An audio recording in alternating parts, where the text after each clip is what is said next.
Bonjour chers auditeurs et spectateurs de cette vidéo.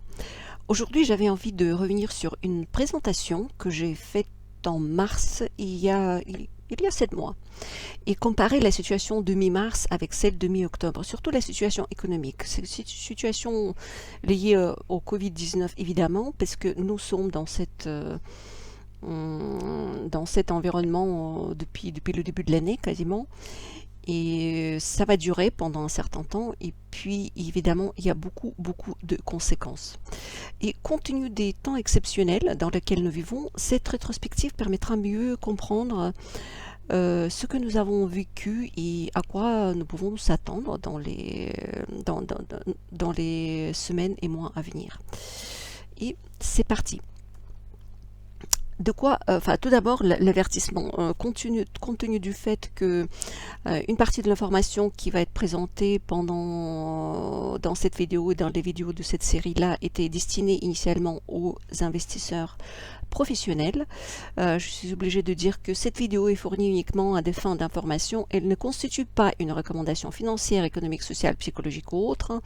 Bien que nous choisissons soigneusement les données et les sources utilisées dans cette vidéo, a priori, les erreurs ou omissions ne peuvent pas être exclues.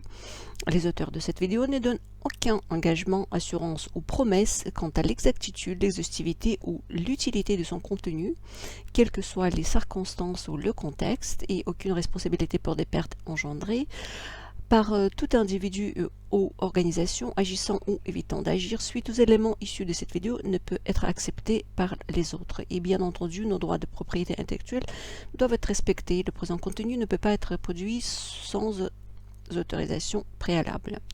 Et on y va. Donc, qu'est-ce qu'on a vu à la fin du mois de mars 2020 ? Surtout de coronavirus. Nous avons parlé évidemment à cette époque-là, un phénomène qui était peu clair et affolant. Nous avons parlé de statistiques. À l'époque, les statistiques, c'était surtout les cas attestés par les médecins. Clairement, il y en avait plus de malades que les médecins le constataient. Mais à l'époque, il y avait très peu de tests effectués. En mois de mars, la majorité de la population également était surtout préoccupée par les pertes, par les conséquences les plus visibles directes de l'épidémie. Comment ne pas perdre son travail, ne pas mourir, surtout ne pas mourir. Et là, force est de constater que même en mars, nous avons parlé de pertes indirectes de ce que confinement, cette épidémie, apporteront. Je reviendrai plus loin sur ce que nous avons anticipé à l'époque et ce qui s'est réalisé ou pas aujourd'hui. En mars, nous avons également parlé de la différence entre les pays développés et les pays émergents, dans tous les sens du terme. La différence en termes de promptitude de mesures prises face à l'épidémie, de l'état du système de santé, économie, etc. Et, oh mon Dieu, à l'époque, nous avons parlé des choses tellement basiques. Nous n'avions même pas, au mois de mars, nous n'avions même pas suffisamment de masques et les gens faisaient la queue pour acheter du gel hydroalcoolique et autres équipements de protection. Aujourd'hui, et c'est peut-être l'un des rares problèmes de l'époque qui est complètement résolu, nous avons et les masques et les gels hydroalcooliques et tout ce qu'on veut pour se protéger contre ce virus a priori. Voici la carte de propagation du coronavirus il y a 7 mois. À l'époque, les États-Unis comptaient déjà plus de 100 000 cas. C'est du rouge foncé, n'est-ce pas? Ils étaient les seuls à l'époque d'avoir 100 000 cas ou plus. Par contre, beaucoup de pays émergents, et notamment l'Afrique, avaient des couleurs très claires, comme s'ils étaient émergés, et qu'ils étaient épargnés par le virus. Une sorte de parcs nationaux préservés. Et nous avons dit, attention, on peut difficilement imaginer ce qui peut arriver. On verra peut-être un peu plus loin ce qui est arrivé ou pas arrivé encore. Et voici cette même image de Bloomberg 7 mois plus tard. Plusieurs pays ont dépassé 1 million de cas. Le Bordeaux, très foncé, les États-Unis, le Brésil, la Russie, l'Inde, c'est 1 million ou plus de cas de malades de Covid-19. Et maintenant, voici la comparaison colorée de deux périodes, le mois de mars, fin octobre. N'est-ce pas, la différence est flagrante. Vous remarquerez, toutefois, j'attire votre attention, on en parlera dans la deuxième partie de cette analyse, mais là, on remarquera que seule la Chine n'a pas changé de couleur. Ici, c'est le rouge, le même qu'ici, hein. C'est la même couleur pour la Chine au mois de mars et au mois d'octobre, 7 mois plus tard. Au cours des derniers mois, les approches statistiques ont été également retravaillées par rapport à ce qu'on a vu au mois de mars. Et enfin, ils étaient affinés. Et de plus, la majorité des pays du monde a commencé à massivement tester sa population. Les tests les plus répandus aujourd'hui sont les tests moléculaires et les tests sérologiques. D'après les sources médicaux, le premier n'est pas très précis, et puis attendons voir ce que vont donner les nouveaux tests qui arrivent sur le marché. En mars, nous avons évoqué le fait que le choc économique que nous aurons à vivre sera clairement défini par les mesures politiques et sanitaires adoptées. Avant de nous confiner, Olivier Véran a expliqué que d'après les études épidémiologiques, le confinement ne va pas réduire le nombre total de personnes infectées, mais il va permettre d'étaler ce nombre dans le temps pour soulager notre système de santé. Les prévisions épidémiologiques de gouvernement s'appuient généralement sur les modèles proposés par les chercheurs. Et nous avons vu à l'époque plusieurs de ces modèles et je propose de revenir vers l'un de ces modèles. Il concerne la population américaine. La population américaine, je vous rappelle, c'est 330 millions de personnes. Ce modèle anticipait la propagation de coronavirus et cette propagation était rapide. La rapidité de cette propagation dépendait des mesures restrictives.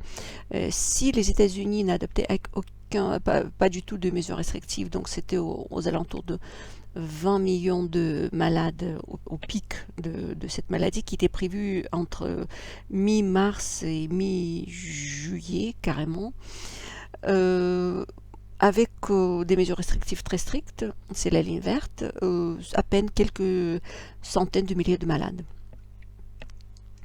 Du fait que les États américains avaient la liberté totale dans la prise de mesures, ces dernières fluctuaient essentiellement entre les mesures restrictives faibles et modérées plutôt.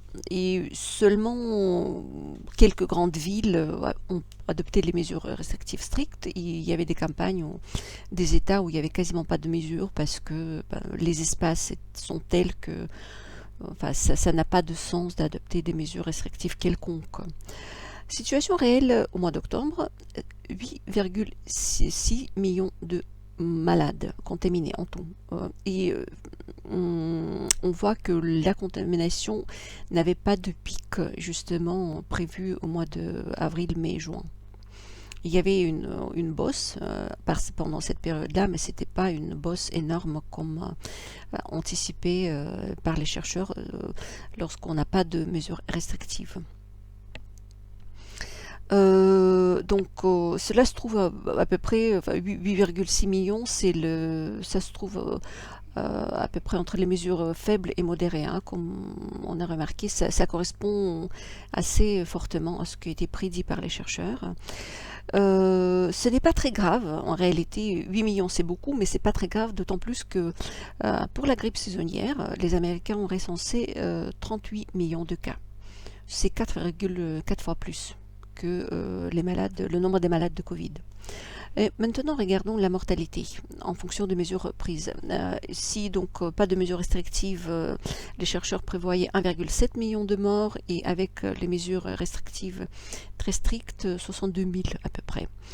Avec le Covid, les États-Unis ont déjà eu 225 à peu près 1000 morts. Tandis que pour la grippe saisonnière, ce nombre était aux alentours de 22 000. C'est presque 10 fois moins. En ce qui concerne la létalité de Covid, il y a des informations un petit peu étranges qui concernent certaines villes, mais tant qu'il n'y a pas de preuves officielles, je laisse ce point de côté.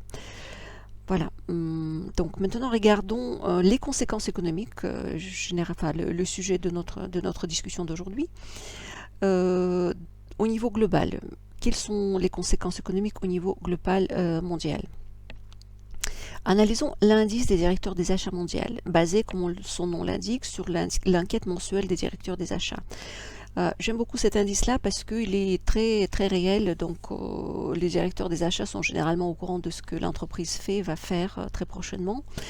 Et cet indice supérieur à 50 indique que nous avons une croissance économique et inférieur à 50 indique qu'il y a une contraction. Donc, quand on regarde l'indice PMI, c'est la courbe vert foncé, nous voyons qu'elle se trouve bien au-delà de 50.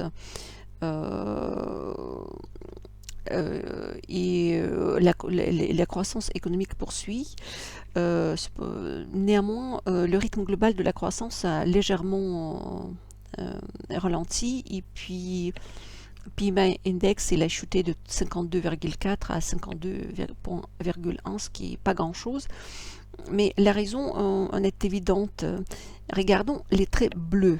D'accord? Là, au-delà, autour de la ligne verte, et plus loin, nous avons les traits bleus. Enfin, ça ne se voit pas très bien, mais croyez-moi, c'est bleu. Ça, c'est l'anticipation de la réduction de mesures restrictives telle qui était anticipée au mois de juin. Donc au mois de juin, les directeurs des achats ont anticipé que le fait que les mesures restrictives vont être levées très rapidement parce que l'économie repartait bien au mois de juin, tout allait bien au mois de juin. Et ils ont prévu que avec ceci, les mesures restrictives vont être levées vite et la croissance va repartir de plus belle. Et malheureusement, ce n'était pas le cas parce que si on regarde les barres oranges, ça c'est la situation réelle des mesures qui concernent les mesures restrictives actuelles. Donc, ils sont bien plus importantes que ce qui était prévu en juin. Donc, c'est ces mesures réelles qui contribuent à la légère dégradation du climat des affaires. Donc, les mesures restrictives renforcées, réintroduites dans certains pays, entraînent un nouveau ralentissement économique. Et par ailleurs, dans certains cas, la croissance des entreprises a ralenti en raison de contraintes de capacité également. Et les contraintes et les retards dans la chaîne d'approvisionnement. Ça veut dire que toutes les capacités n'ont pas encore redémarré. Tout n'est pas encore redémarré comme avant. Et maintenant, regardons l'indice PMI un peu plus en détail. Voici le paysage qui concerne les pays développés. Nous regardons, comme je dis, l'indice PMI composite. Il concerne l'industrie et les services en même temps. Donc, le rebond le plus spectaculaire était observé au Royaume-Uni. Toutefois, certains analystes craignent que cette frénésie est due à l'effet pré-Brexit. Les entreprises essaient de terminer le maximum des affaires avant le 31 décembre. Le Royaume-Uni suivi par les États-Unis, c'est la courbe grise, avec une belle croissance. Ils n'ont pas de Brexit en vue aux États-Unis, donc cette croissance américaine est plutôt rassurante, et c'est un bon signe pour la présidence de Trump. Après une belle expansion cet été, l'économie de la zone euro, en orange, rechute vers le bord d'une contraction.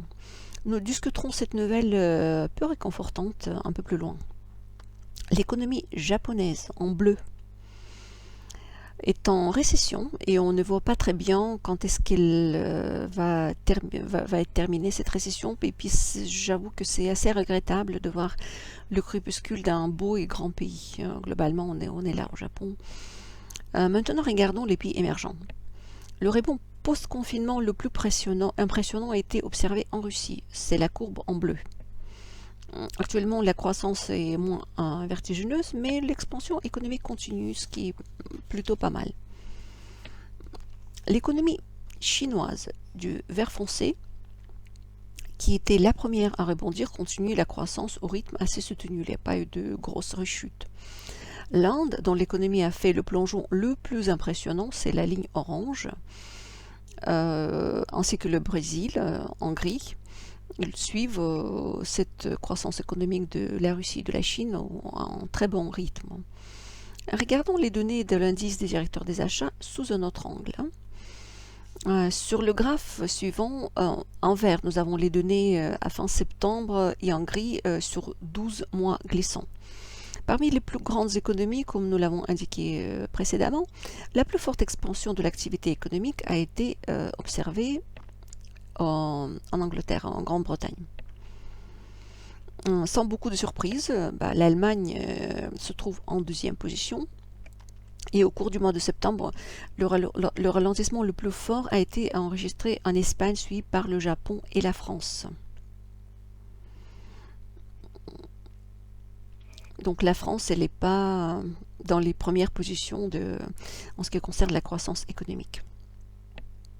Et d'une manière globale, l'Espagne a connu qu'un seul mois de croissance depuis février, avec un ralentissement économique qui s'est accéléré en août et en septembre. Il semblerait que la saison touristique était assez désastreuse. Et en Espagne, ceux qui sont allés parlent de plages à moitié vides, et puis ceux qui ont voyagé, qui se sont déplacés en voiture en France cet été, ont remarqué qu'il y avait beaucoup de voitures avec les plaques étrangères, européennes, belges, allemandes, britanniques, etc. Mais apparemment, la majorité de ces voitures est restée en France, parce que là, en France, le tourisme interne a connu un fort rebond, et ces voitures, ces gens qui utilisent généralement la France comme le pays de transit, ils ne sont pas allés jusqu'à l'Espagne, ils sont restés en France. Après 4 mois de croissance post-confinement, la France a enregistré un ralentissement économique assez significatif, et la croissance de la production manufacturière a été contrecarrée par une nouvelle baisse de l'activité dans le secteur des services. Le Japon n'a pas connu de croissance depuis janvier. Donc, coronavirus ou pas, son économie est en stagnation. En ce qui concerne les données sur 12 mois glissants, c'est très intéressant aussi. La Chine a enregistré la plus faible détérioration de l'activité économique. La Chine est suivie par les États-Unis, ce qui est encore un très bon point pour l'économie américaine. Ils ont eu une chute, mais pas si impressionnante que d'autres pays. La plus forte baisse de l'activité économique sur 12 derniers mois a été enregistrée par l'Inde. Et l'Inde, il y a un fait assez intéressant qui concerne l'Inde. En mars, j'ai déjà évoqué le fait que il a reçu très peu de couverture médiatique en Europe. Avec une mise en place de mesures restrictives liées au coronavirus, les usines ont commencé à fermer en Inde. Une très grande partie de la main-d'œuvre des usines, en fait, ce sont des ouvriers migrants. Et ils se sont retrouvés du jour au lendemain dans la rue. Et suite à l'absence du travail, ils étaient obligés de quitter les agglomérations où ils se trouvaient, où ils travaillaient, et repartir vers les endroits où vivaient leurs familles. Et d'autres qui n'avaient pas qui n'avaient pas de famille, ils sont partis juste quelque part. Et de cette manière, il y avait près de 100 millions de personnes qui sont dispersées dans le pays. J'ai vu les cadres où les gens marchent, les foules des anciens ouvriers qui se sont retrouvés sans emploi, marchent quelque part. Ils ne savent pas où ils vont, mais ils marchent. Maintenant, imaginez à peu près la population de la France avec la moitié de la population de la Grande-Bretagne qui sont mises en marche. Dans les conditions d'hygiène et de précaution épidémiologiques inexistantes. C'est à peu près ce qui s'est passé en Inde. Hein. Nous ne mesurons pas du tout complètement les conséquences économiques et humanitaires de ce type de mouvement de population. Je pense que l'Inde n'était pas la seule à subir ce type de mouvement massif de population.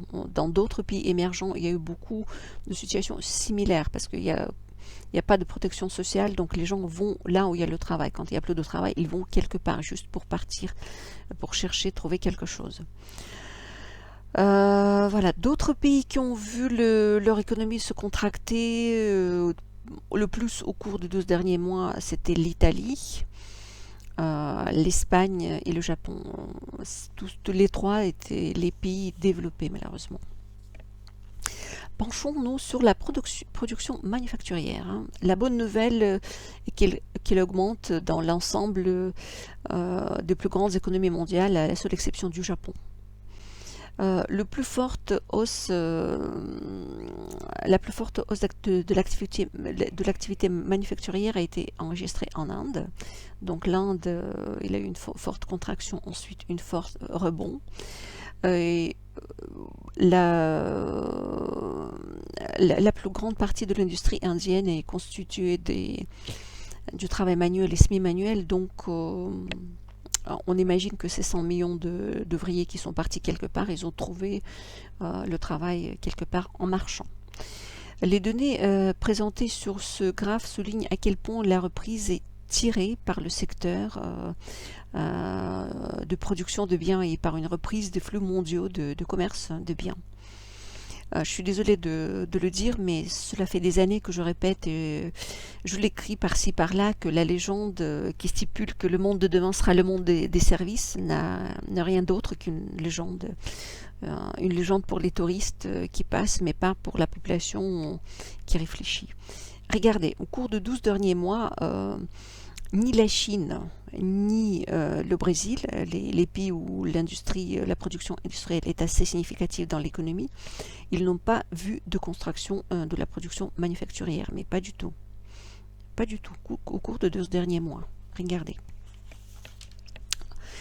Et maintenant, regardons la situation dans le secteur des services, qui est bien différente, hein. Dans les 5 sur 11 plus grandes économies, ces activités sont en contraction. Le Royaume-Uni a vu la plus forte progression du secteur des services. C'est un bon point, mais la plus forte contraction du secteur des services a été observée en Espagne, qui était suivie par la France et l'Italie. Tandis que la plus forte hausse était, comme je dis, au Royaume-Uni, la Chine et les États-Unis. La contraction dans les pays développés, la France, l'Italie et l'Espagne, est beaucoup liée aux craintes de l'augmentation du nombre des contaminations et au renforcement de mesures restrictives liées à la propagation du virus avec les confinements, réconfinements, etc. Regardons maintenant le marché de l'emploi, et sur lequel on a une évolution assez étrange, hein. Alors que le Royaume-Uni a enregistré de loin la plus forte hausse de production et puis la hausse dans le secteur des services, ils ont enregistré également la plus forte baisse de l'emploi. Voilà. Et parmi les 11 plus grandes économies, seuls les États-Unis et la Chine enregistrent une hausse, hein. Les deux ont enregistré des gains et dans la production manufacturière et dans le secteur des services. Et en plus, donc derrière, ils ont la hausse de l'emploi, ce qui est tout à fait logique. Logiquement, quand on a la hausse de production, dans la production des services, l'emploi doit être tiré vers le haut également. Donc l'Angleterre, je pense que c'est un cas assez complexe, hein. Les États-Unis ont enregistré de loin la plus forte augmentation en de nombre d'emplois, même si au plus fort de la pandémie, ils ont perdu un peu plus que la Chinoise, hein. Au cours de 12 derniers mois, seuls les Japonais ont perdu moins d'emplois que la Chine qui se trouve en très bonne position. Et si nous cherchons la France, hein, la France elle est plutôt vers le bas du classement et nous la trouvons ici, malheureusement c'est pas très réjouissant. Si nous regardons maintenant les mêmes données mais avec un peu plus de couleur, et les données qui s'étalent sur 4 dernières années, nous voyons bien que les États-Unis enregistrent un joli rebond de l'emploi. C'est la courbe rouge, et puis c'est toujours un très bon point pour l'économie américaine. La deuxième position est tenue par la Chine, la courbe en vert foncé, tandis que la zone euro continue à perdre de l'emploi. Ça, c'est la courbe orange. Le Royaume-Uni a vu le plus gros plongeon en termes d'emploi, la courbe en vert clair. Pendant le confinement, ils ont perdu vraiment un nombre d'emplois assez impressionnant, le plus grand de ce qu'on a sur ce graphe-là. Et la situation ne s'améliore guère, hein, malheureusement. Maintenant, nous pouvons regarder, je vous propose de regarder les statistiques officielles du taux de chômage. Et nous voyons que ces statistiques-là, elles divergent avec ce qui était indiqué par l'indice des directeurs des achats qu'on a vu juste avant. Pourquoi elles divergent? Par exemple, le PMI indique que les pertes d'emplois au Royaume-Uni et la zone euro étaient plus importantes qu'aux États-Unis au cours de cette année. Or, les données officielles disent le contraire, hein.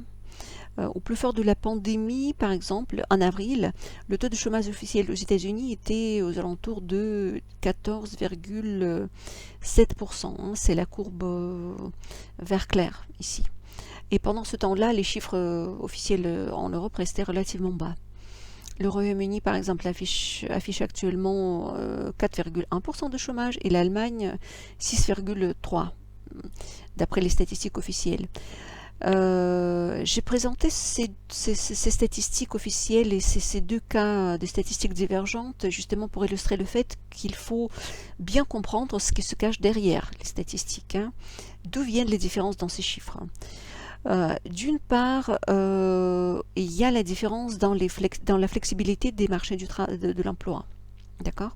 Si vous habitez aux États-Unis, si vous vivez aux États-Unis, vous avez peut-être perdu l'emploi la semaine dernière, donc déjà vous êtes comptabilisé dans les statistiques officielles, mais aujourd'hui vous avez retrouvé le travail et donc théoriquement vous ne devrez plus être considéré en tant que chômeur, ou peut-être hier vous avez trouvé l'emploi, mais vous n'êtes pas encore dans les statistiques de l'entreprise. Le directeur des achats, donc l'indice, celui qui donne son opinion à l'indice PMI, il sait déjà que vous êtes que le poste est pourvu, que vous êtes déjà dans l'entreprise, vous n'êtes plus au chômage. Tandis que d'après les statistiques officielles, vous êtes encore au chômage. Ou ces fluctuations peuvent aller dans les deux sens, tandis que les statistiques officielles ont beaucoup de décalage en Europe. Par exemple, si vous êtes en France et la direction sait que vous serez licencié à la fin du mois, les statistiques officielles ne vont pas le voir parce que vous avez encore 3 mois de préavis, hein. Il y a bien un décalage et c'est un peu compliqué avec les décalages de voir quelle est la situation réelle. Donc l'indice PMI, il est le plus proche de la situation réelle pour moi, mais les statistiques officielles, ils ont du décalage. À la fin, ils vont montrer la situation réelle, mais en décalé. Et la deuxième source de ce décalage entre les statistiques officielles et les statistiques présentées par l'indice PMI est également due à la différence des soutiens du marché du travail par le gouvernement. Plus particulièrement, si les mesures américaines visent à augmenter les revenus des chômeurs, les chômeurs ils sont bien payés, grassement payés aux États-Unis.